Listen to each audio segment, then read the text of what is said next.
Warning: some viewers may find the following video disturbing. Viewer discretion is advised.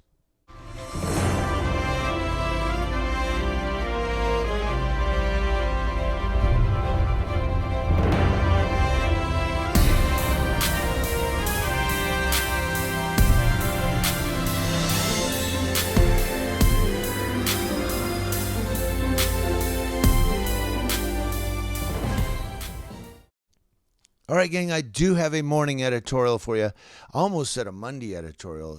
Even though it's Tuesday, it seems like a Monday after this holiday weekend. But I have two editorials for you today. One I'm going to give you right now, and then I'm going to give you another one later today from Louisville, Kentucky. So look for that one, Louisville, Kentucky. See what you think about that one.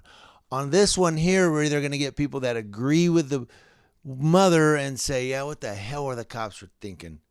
Or we're going to get people that support the police and say, no, the cops were right. So this is one of those editorials that's going to kind of go either way. It's going to be interesting to see what happens in the comment section below. It's coming to us out of Utah, and it deals with what I feel is kind of a tragedy. Now, I read 3 or 4 different media outlets on this. I went with this one here because it's local. But they found no weapon.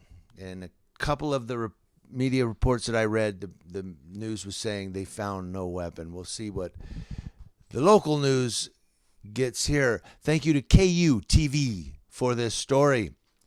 A 13-year-old autistic boy is still recovering in the hospital after getting shot several times by police on Friday night in Glendale.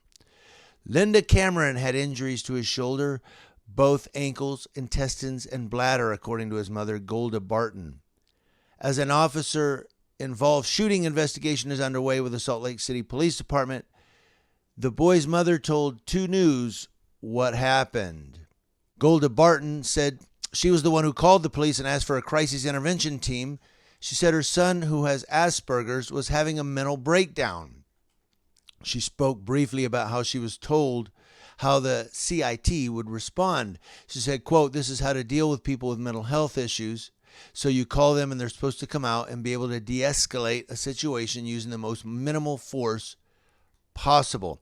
Now, I will tell her I am very, very personally familiar with Asperger's, and people, that have that the children do get very aggressive. They throw stuff, they scream, they jump on the bed and shake their hands. They can get very aggressive, very angry, even physical, to the point of physical at one point. So yeah, Asperger's is one of those where the children can act out in a very, animated, exhibition. But let's move on. She explained to the crisis intervention team that her son was having a mental breakdown and needed to be transported to the hospital for treatment. It was the first day Barton had returned to work in almost a year because she can't be away from her son.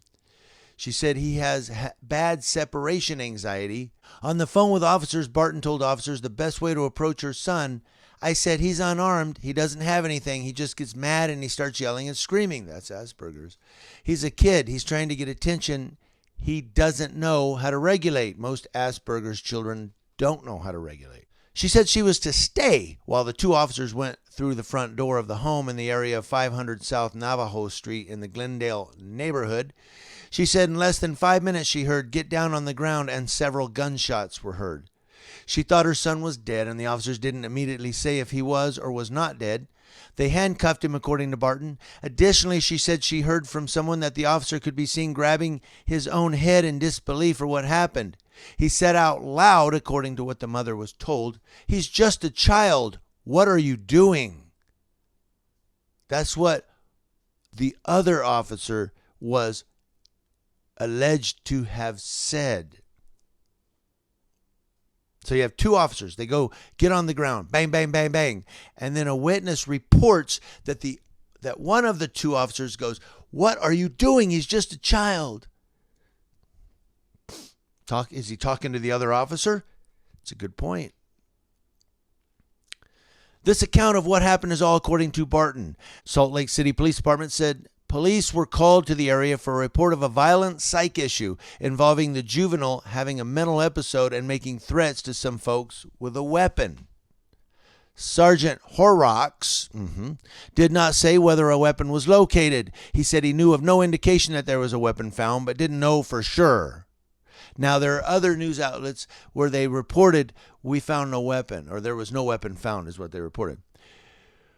According to police policy, the shooting will be investigated by an officer-involved critical incident protocol team. We investigated our own, which was already on scene Saturday morning. Salt Lake City Mayor Aaron Mendenhall released a statement on Sunday that read, quote, "While the full details of this incident are yet to be released as an investigation takes place, I will say that I am thankful this young boy is alive and no one else was injured. No matter the circumstances, what happened on Friday night is a tragedy, and I expect this investigation to be handled swiftly and transparently for the sake of everyone involved."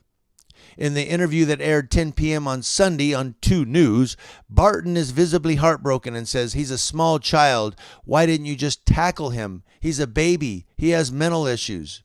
Cameron's father drove down from Iowa immediately after he heard the news on Friday night. He was present in the interview. The mother, Golda Barton, said, "He's an amazing father."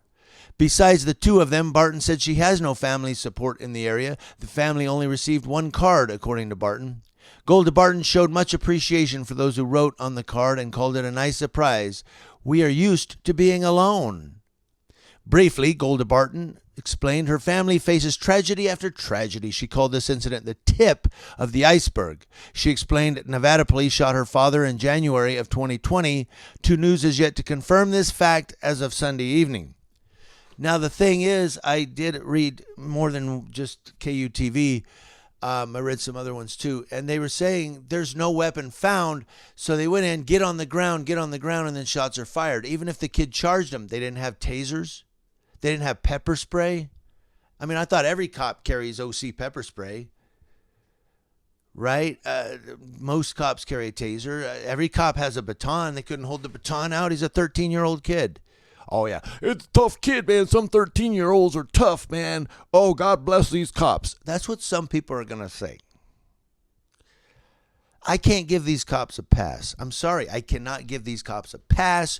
So anybody that's going to try to get me to agree and say the cops were right, I know we didn't see it. I know we're only hearing statements and stuff, but we have the facts. People are reporting, and more than one person is reporting, no weapon was found. 13-year-old. Mother said he was unarmed. They shoot him. Why? Because cops get scared. And we saw in Tempe, Arizona, where the cop says, "I just want to get home safe to my family." That means they'll shoot you for anything if they get scared. "I just want to get home safe to my family." So you shot the kid? I don't know. What do you guys think? Let me know in the comment section below. Yeah, I know people always tell me, and I'm going to give you a sidebar. People always tell me, you're supposed to be a journalist. You're not supposed to take sides.